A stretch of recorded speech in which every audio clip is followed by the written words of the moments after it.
A Rádio USP apresenta Programa Universidade 93,7.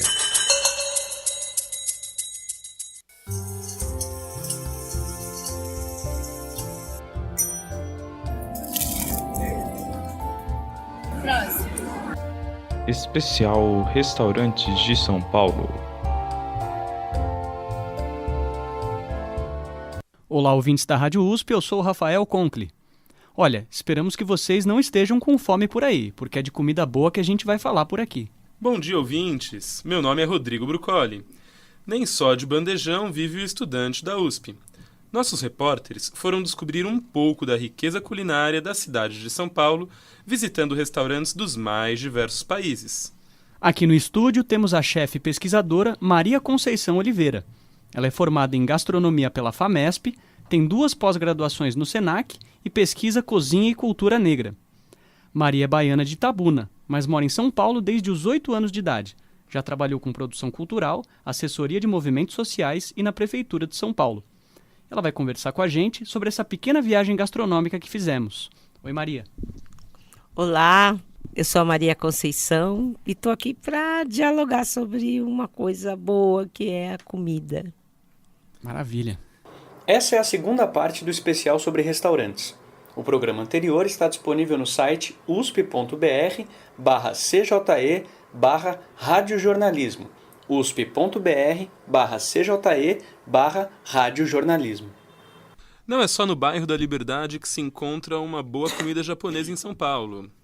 Eu, Rodrigo Bruccoli, descobri um PF japonês em Pinheiros. Confiram só. Quando pensamos em comida japonesa, logo nos vem à cabeça um suculento rodízio de sushi, sashimis e temakis. Apesar dos rodízios serem muito comuns em São Paulo, também existem restaurantes especializados em outro prato tipicamente japonês, o teishoku. O teishoku é uma espécie de PF, de prato feito, só que é japonesa. Entretanto, ele é bem diferente do nosso tradicional arroz, feijão, bife e batata frita. Para provar essa iguaria do cotidiano, fui ao Izakaya Matsu, que fica no bairro de Pinheiros.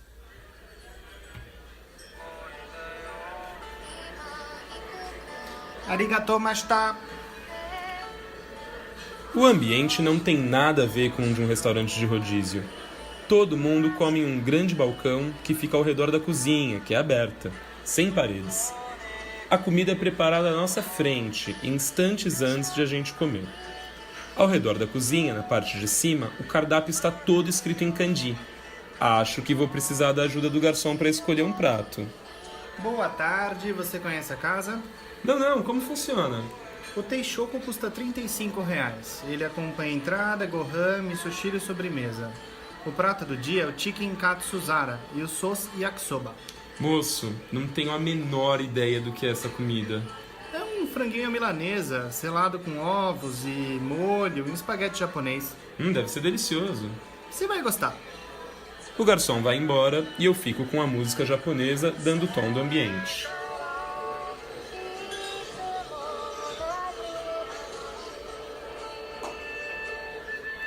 Enquanto a comida não vem, aproveito para olhar o restaurante. Bem na entrada, tem um gato de porcelana acenando com o braço direito. Ele recebe todos com seu sorriso. É uma nekineko, espécie de talismã para os japoneses. Já a cozinha parece bem brasileira. Embora muitos cozinheiros sejam Niseis, eles estão com camiseta do Palmeiras e comemoram o jogo do último fim de semana. A cozinha segue em pleno funcionamento.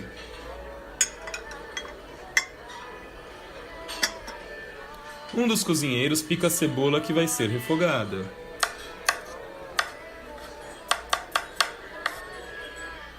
O palmeirense prepara o meu prato. A cebola e o molho ardem na frigideira quente.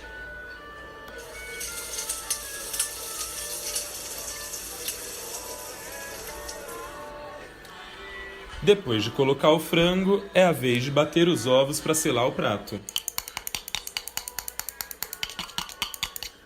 Ó o teishoku. O garçom traz a bandeja fumegante.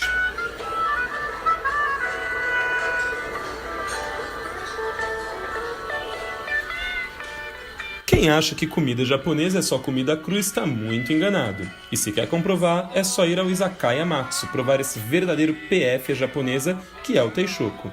Uma comida do dia a dia, saborosa e preparada ali, à sua frente. De São Paulo, Rodrigo Brucoli. Um dos pratos mais conhecidos da culinária oriental aqui no Brasil é o yakisoba. E lá no tradicional bairro da Liberdade, o repórter Lázaro Campos encontrou um bastante farto e com preço de estudante. Nunca fui muito fã da culinária oriental. Me limito ao yakisoba. Mas já troco o tradicional fast food americano por esse prato. Também nunca notei que trocar os hashis, aqueles palitinhos, por talheres, poderia ser interpretado como desrespeitoso. Fui alertado disso por um colega de trabalho quando fomos comer num restaurante japonês. Fiquei com isso na cabeça desde então. Na busca pelo melhor yakisoba de São Paulo, procurei por indicações em sites de turismo e na lista da Veja São Paulo. No site da revista, só o terceiro melhor yakisoba é que estava no tradicional bairro da Liberdade, em um restaurante chinês. Lá, o espaço não é muito grande, o ambiente é aberto, com um balcão à direita e as cadeiras de espera à esquerda, mas não precisei esperar. Apesar das fileiras de mesa serem compartilhadas por várias pessoas, fui acomodado só, uma mesa para 4 pessoas. Nesse ponto, minha timidez inata emergiu e a sensação foi de que todos no restaurante olhavam para mim. Afinal, como já disse Luiz Fernando Veríssimo certa vez, o tímido é, em suma, uma pessoa convencida de que é o centro do universo. Ao pedir o meu yakisoba misto, constatei que a sensação que tinha não era somente paranoia íntima. Não é socialmente aceito que se jante fora de casa sozinho. O pressuposto é que a mesa é lugar de compartilhar com outras pessoas. Quem é que vai sair de casa uma noite fria de terça-feira para comer sozinho no restaurante? Chegou o prato. Tentei comer com hashi. Em vão. Se tivesse persistido, estaria até agora tentando comer a primeira porção. Desisti. O tamanho do prato fazia jus à matéria do Estadão que cita esse restaurante. Fartura a preço de estudante. Era muita comida e meu desafio era comer o suficiente para que o resto coubesse na embalagem para a viagem que pediria mais tarde. Durante minha refeição, um garoto de uns 10 anos não parava de me encarar com uma expressão julgadora. Só não sei se era por estar comendo sozinho ou por estar usando garfo e faca. Depois de comer mais do que podia e ver que já era o suficiente para levar uma marmita de isopor, pedi a conta. A comida era realmente muito boa e o preço seria justo se tivesse sido dividido com alguém. Ao sair de lá, tinha comido o suficiente até o almoço da quinta-feira. Na quinta, eu deixei minha marmita com o yakisoba na geladeira do trabalho para o almoço. Porém, não consegui almoçar no trabalho e esqueci minha marmita lá no escritório. O escritório iria passar por uma detetização no final do dia. Devido ao feriado de 7 de setembro, eu viajei para o interior. Acabei sem terminar o prato que perdi na Liberdade. De São Paulo, Lázaro Campos.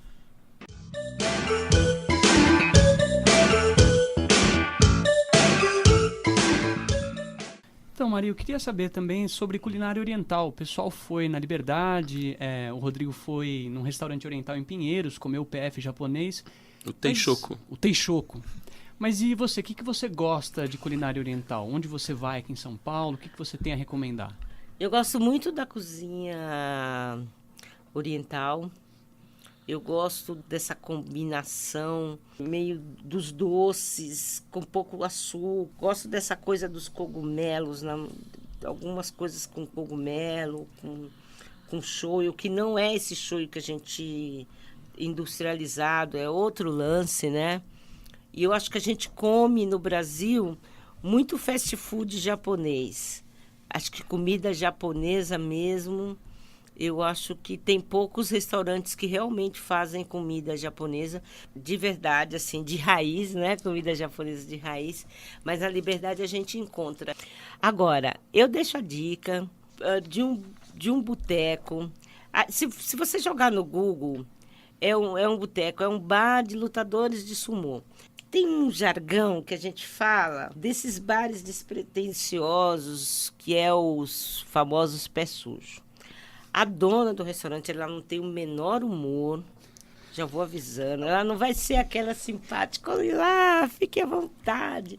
Não, mas ela cozinha. Sabe a pessoa que tem o dom para os temperos? Aí ela faz. Sabe o nirá? Aquela folha nirá? Nirá. Que ela tem é uma folha japonesa que ela tem um gostinho de alho. Não é aquela folhinha que usa pra fazer o temaki, o sushi, É não. nirá, ela é uma folhinha assim. Ela parece, sabe o quê? Não é salsa. É uma folhinha assim comprida. Chama nirá. Certo. E ela faz esse nirá refogado. É uma coisa de louco. Para você tomar com a cerveja. Ela faz aquele ovo que vem dentro de um bolinho. Bolovo. Bolovo. É uma coisa de louco. Nossa, a mulher tem um dom. Ela tem um tempero, cara. Ela tem um tempero, ela tem um dom. Você entra no Google, bar de lutadores de sumô na Liberdade. Aí ele vai falar. Esse jornalista que faleceu recentemente, quando ele vinha para São Paulo, ele tinha que... Como é o nome dele? Anthony Bourdain. Ele tinha que ir nesse boteco. Não tem muito espaço para você ficar lá dentro, mas, cara, você tem que comer a comida daquela cozinheira. Ainda mais sendo lutadores de sumô, né? São os filhos dela, eles são bem simpáticos. Muita gente bem fica legal. nessa coisa da experiência gourmet e esquece da comida, né? Só Da quer saber do comida. espaço e esquece da comida lá boa. é a comida boa. Legal. É a comida boa. O preço é muito legal. O preço é justo. É muito legal. E a cozinha dela é uma cozinha... ela tem muito cuidados higiênicos, assim, na manipulação da comida. É muito legal. Eu super recomendo. A gente vai lá com certeza. Nosso repórter Thiago Duran também tem uma questão para fazer para a nossa convidada. Conceição, tudo bem? Então, quando a gente fala na Liberdade, geralmente nós lembramos de comida oriental, mas ali também é uma região de origem negra. E onde a gente pode encontrar a culinária negra em São Paulo? A cozinha negra, assim, em termos de restaurantes, é bem difícil de achar. Tem uma amiga que tem um restaurante, chama-se Fatiado Disco. Acho que é Fatiado o nome. Acho que é Fatiado. E ele... Na Pompeia, né? Tem esse e tem um outro que fica no... Acho que ali na Galeria do Rock. Eu não tô lembrada. E eu não tenho o nome dele aqui, desse restaurante, que eu tô para visitar, inclusive, a pessoa. Mas é um restaurante bem legal. Vocês podem procurar a Fabiana Generoso no Facebook e ela faz umas comidinhas assim, buscando essa questão de ancestralidade. Maravilha, muito bem. E continuando a nossa viagem, a legítima culinária alemã está presente na zona sul de São Paulo. O repórter Rafael Paiva almoçou em um desses restaurantes. Sobraram o interesse pelo retorno e os bolsos vazios.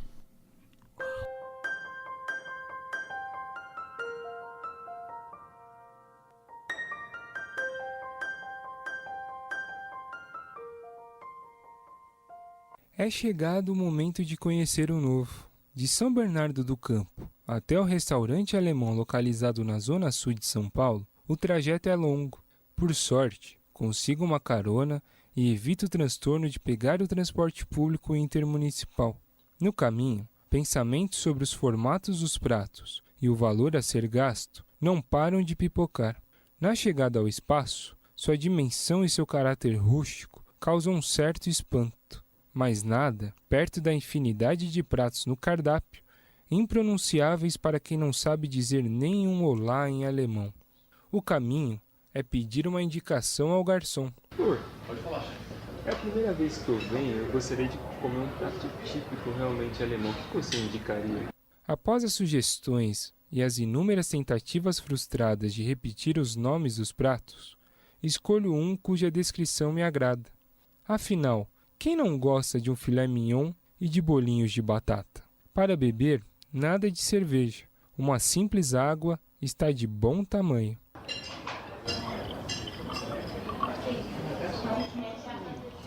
Enquanto espero, reparo na decoração do local. repleto de quadros com jornais e imagens da terra inspiradora. Entre os presentes, escuto tanto o bom e velho português quanto a língua de Schumacher.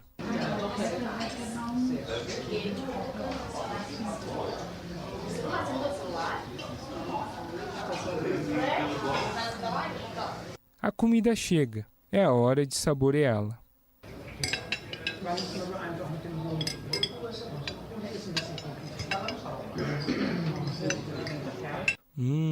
Simplesmente maravilhoso.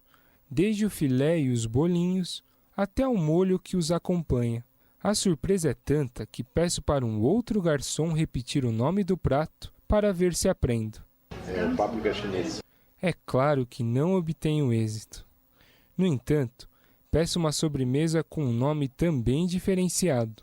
O strudel é o mais tradicional.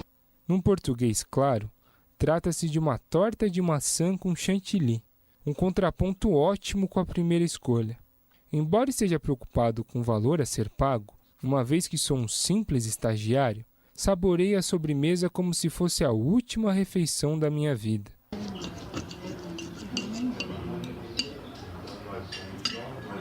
Divino. Termino e logo em seguida peço a conta. A barriga completamente cheia. Pago e saio encantado com um pouco da culinária alemã com que tive contato. Solicito um aplicativo de mobilidade e penso no dia em que poderei retornar. Boa tarde, tudo bem? Boa tarde. Você colocar a cadeira mais pra frente? Vou colocar um pouquinho. Pode pôr. Obrigado.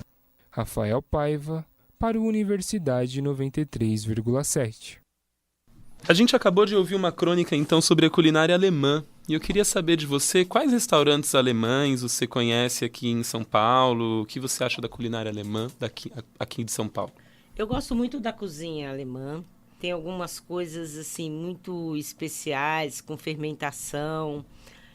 Da comida alemã, eu não vim preparada, porque senão eu trazeria a minha listinha.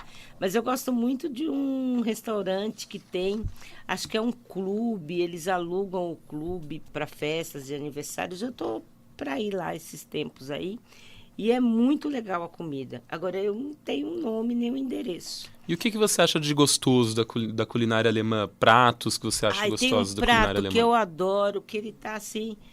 É uma memória gustativa, afetiva da minha adolescência, que eu fui com um colega do ginasial. O pai tinha um restaurante alemão na Avenida Santa Amaro. E eu comi uns bolinhos de carne de porco com um creme. E esse creme, esses bolinhos de carne de porco, cobriam uma massa. Infelizmente, eu não sei o nome desse prato. Porque eu sempre pergunto sobre esse prato, ninguém sabe me relatar o nome. Talvez seja um prato típico de alguma região da Alemanha, que saiu de moda, não sei.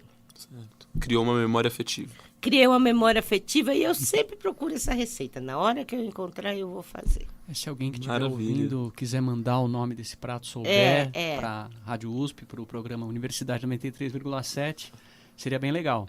É umas bolinhas. É umas bolinhas... vou descrever melhor. Vem a carne de porco, vem o molho. Essa carne de porco vem dentro de um molho. Eu acho que é uma espécie de molho branco deve ter mostarda, porque os alemães e os belgas são assim, de primeira para mostarda. E aí vem umas bolinhas. Eu acho que essas bolinhas são feitas com batata. Quem descobrir, me conta. A gente fica ansioso para o nosso ouvinte, né, descobrir. Tomara que a gente consiga essa resposta. Agora, você achou que não ia ter hambúrguer artesanal na nossa viagem? Vai ter sim. O repórter Tiago Duran esteve na zona sul de São Paulo e cometeu a loucura de ir ao Itaim Bibi provar o autoproclamado melhor hambúrguer do mundo. O melhor hambúrguer do mundo. Era o que estava escrito no letreiro da fachada de uma lanchonete ali no Itaim Bibi. Só que em inglês. Por que estava em inglês eu não sei dizer. Para atrair algum gringo que passar por ali? Para ser apelativo só para quem entende inglês, o básico pelo menos? Podia estar em alemão, já que o hambúrguer nasceu por lá, mas talvez ficasse menos convidativo.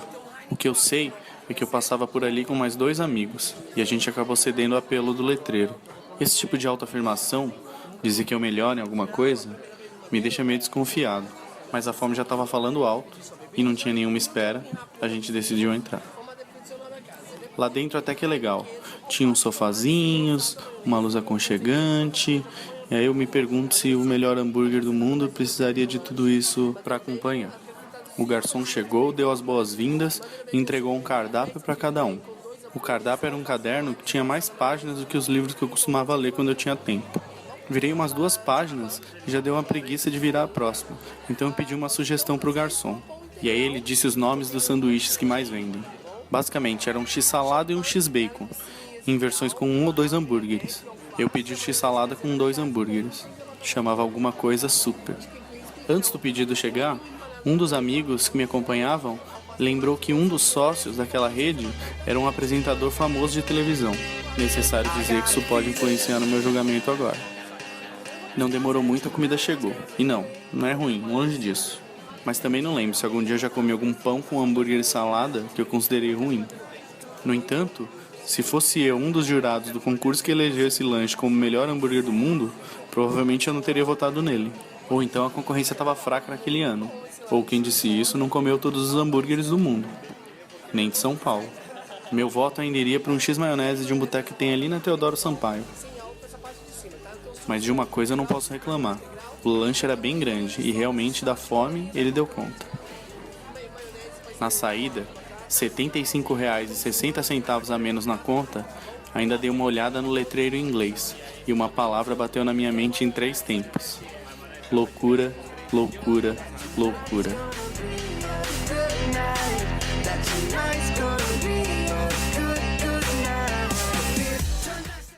Bom, pelo jeito, o restaurante alemão e a hamburgueria eram bastante parecidos, pelo menos no preço. O nosso repórter Thiago Duran tem uma dúvida diante do cenário dessa região. Vai lá, Thiago. Ô Conceição, essa moda de hambúrguer artesanal que está acontecendo só no estado de São Paulo ou será que é uma mania nacional? E aí tem uma outra pergunta aqui, como que essa questão do slow food, que você também trabalha, se contrapõe a essa lógica? Então, essa moda, ela se espalha, ela tem forte resistência na Itália, na França também, porque o slow food trabalha com a ideia do alimento de preço bom e justo. Alimentos limpos, preço bom e justo. O slow food não trabalha com a moda do alimento. E uma coisa que o slow food trabalha, que a gente conversa pouco, o slow food trabalha com essa questão do produtor, com quem está na outra ponta, na terra. O slow food trabalha com essa questão da preservação de ingredientes, de plantas, de verduras que estão em risco de extinção. Então, o slow food tem uma arca do gosto onde todos esses ingredientes são preservados.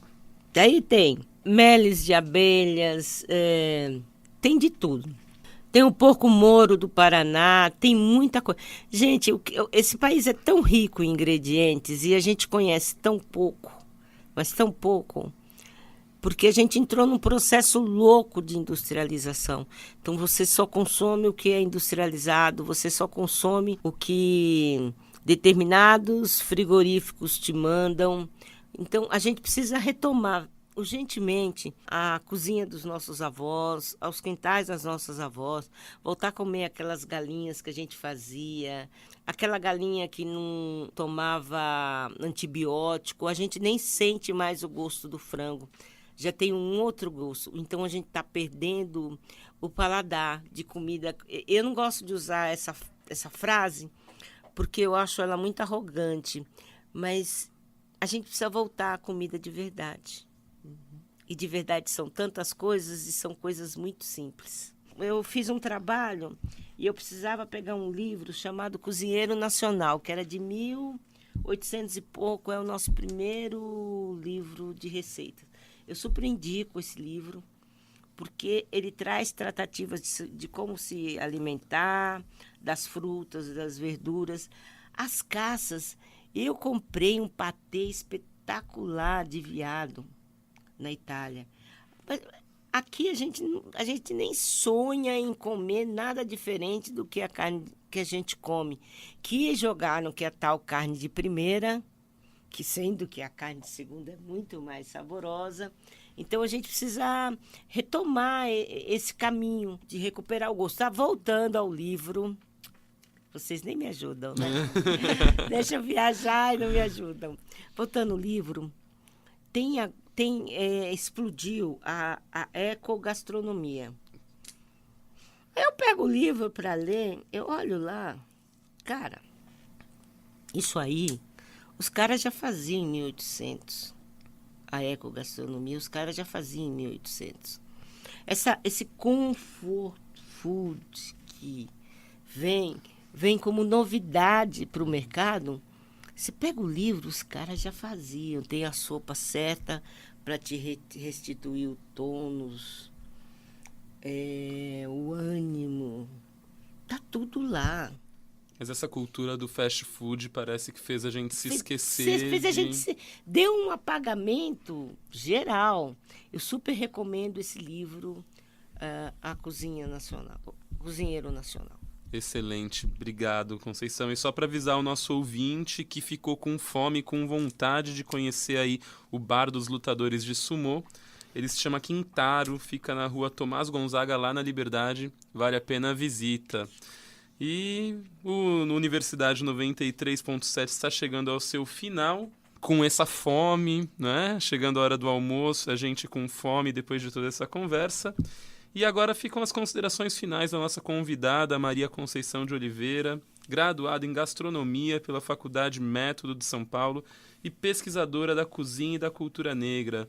O que você tem para dizer para a gente, Maria Conceição, como palavras finais? Como palavras finais, eu tenho que a gente deve ficar muito atento contra toda essa manipulação de agrotóxicos na nossa alimentação, ficar todo mundo vigilante para que essas leis não sigam em frente.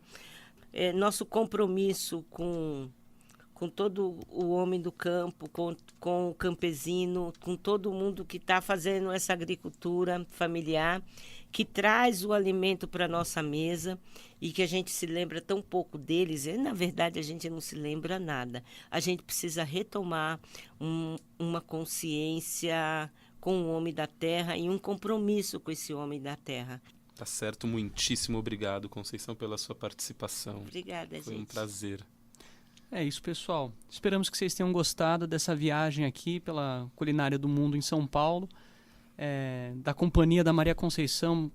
Conceição, foi um prazer ter você aqui, dividir um pouco essas histórias com a gente, conversar sobre comida, como você falou pra gente aqui nos intervalos. É um assunto que une, né, que produz muito laço. Que agrega. Seria só mais legal se a gente estivesse realmente comendo alguma coisa agora. É isso, muito obrigado. O programa de hoje teve a apresentação de Rafael Conkle, que sou eu, e do Rodrigo Burcoli, com perguntas do Thiago Duran e do Rafael Paiva aqui no estúdio com a gente. As reportagens foram de Rodrigo Burcoli, Lázaro Campos, Rafael Paiva e Thiago Duran. Obrigado pela audiência, mas agora é hora de voltar para a realidade de bandejão, que pelo menos continua R$2 e com suco à vontade. A Rádio USP apresentou Programa Universidade 93,7.